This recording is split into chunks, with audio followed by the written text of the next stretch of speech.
Polythene প্লাস্টিকের কথা বলছি, এটাকে আর একটু স্পেসিফিক করতে হবে। তার কারণ এইটা বলে আমরা একটা সুযোগ তৈরি করে দিচ্ছি উৎপাদকের জন্য।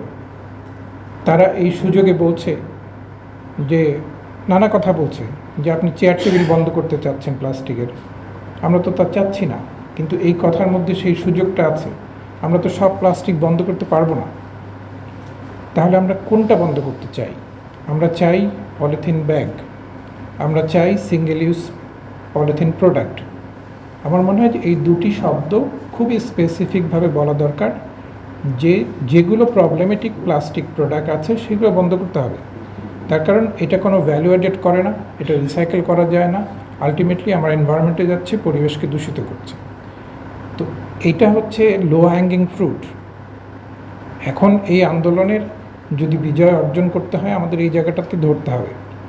আমরা পলিথিন ব্যাগ নিষিদ্ধ করেছি 22 বছর আগে, কিন্তু এখনও তার বাস্তবায়ন করতে পারিনি। তার কারণ কিন্তু এটি, আমরা বারবার করে বলেছি যে প্লাস্টিক, বারবার করে পলিথিন প্লাস্টিককে এক জায়গায় এনে বলেছি, সেই সুযোগটা তৈরি করে দিয়েছি। এখন সময় এসছে সুনির্দিষ্ট করে বলার যে আমরা polythene shopping bag, not other polythene shopping bag এবং সিঙ্গেল ইউজ প্লাস্টিক বন্ধ করতে চাই।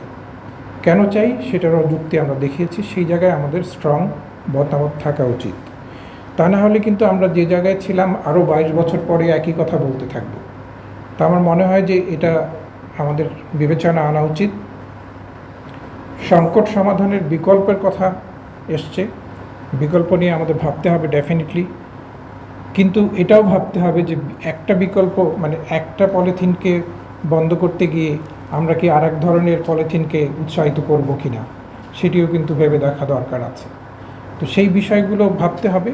আমি মনে করি যে গবেষণার কোনো বিকল্প নেই, গবেষণা করতে হবে, আরও টেকনোলজি ট্রান্সফার করতে হবে, এডুকেট করতে হবে, সচেতনতা বাড়াতে হবে, আইনের প্রয়োগ করতে হবে। আমরা যদি এই ধাপগুলো এগিয়ে যাই এবং সেই জায়গাতে যদি আমাদের স্ট্যান্ডটাকে ক্লিয়ার করি, আমি মনে করি যে নিশ্চয়ই আমরা সফল হব। আপনারা সবাই জানেন যে 35 বছর আগে এসডো এই আন্দোলন শুরু করেছিল। 35 বছর আগে আপনারা কেউ কি ভেবেছিলেন? আমার মনে হয় না।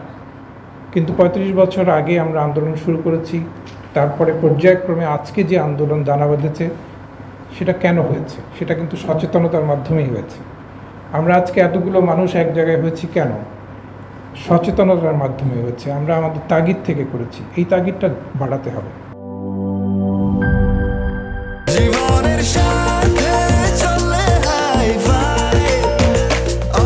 স্বাস্থ্যকর অল টাইম, সব সময় অল টাইম হেলদি লাইফ।